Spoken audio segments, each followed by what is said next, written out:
که موږ د کولونایزیشن اف سب کانټیننټ خبره وکړو نو موږ دا ویلی سو چې په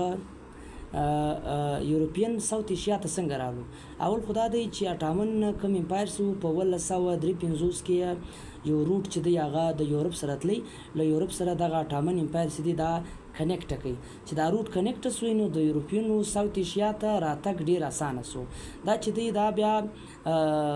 دوی خلک چې دغه چې کله دغه روټ دغه سو نو دوی انډیا ته او سب کانټیننټ ته لار پیدا کړ. په 1909 کې پرتګیز چې هغه ټیم ډیره دنیا یې قبضه کړې وه، پرتګال چې موږ ورته یایو، دا ډیرو خلکو چې وو دا سفرونه یې وکړو او دا ټول سب کانټیننټس دی د دې هسټوریک جرني دا تاریخي سفرونه وو چې دلته ډیر ځایونه پیدا کړل. بیا دغه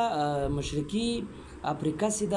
دا دلته دوی ځانونه ورسول په 1900 دغه کم 48 کې چې وو دوی واویج دا د سمندري سفرونه وکړل او دلته یې ایشیا ته لار پیدا کړه نه سب دغه ته. بیا لږه وروسته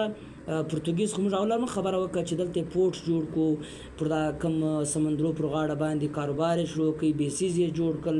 دومره زیات فایدې وکړي چې 80%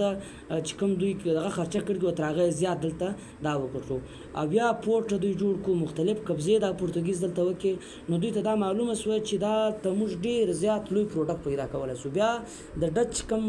مرچنټ سرالو ایسټ انډیا کمپنۍ چې دا هغه دلته دغه کړ، نو د ایسټ انډیا کمپنۍ نو بیا سم دلته په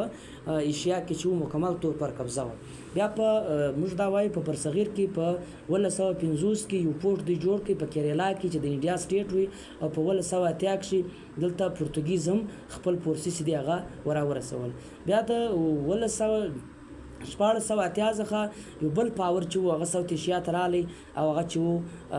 ډېر زیات دوی خپل کاروبار چې وو دلته تاوان هم وکړ. خو بیا وروسته کوم دغه چې لاړو نو دلته برطانیې او بریټیش خپل دغه ولګولو. نو موږ دغه ساده خبره کوو چې دا مغول امپایر اټامن امپایر چې دی د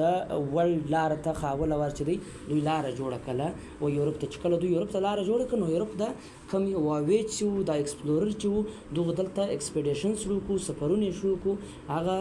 دغه کولونایزیشن ان سب کانټیننټ ته لاره جوړه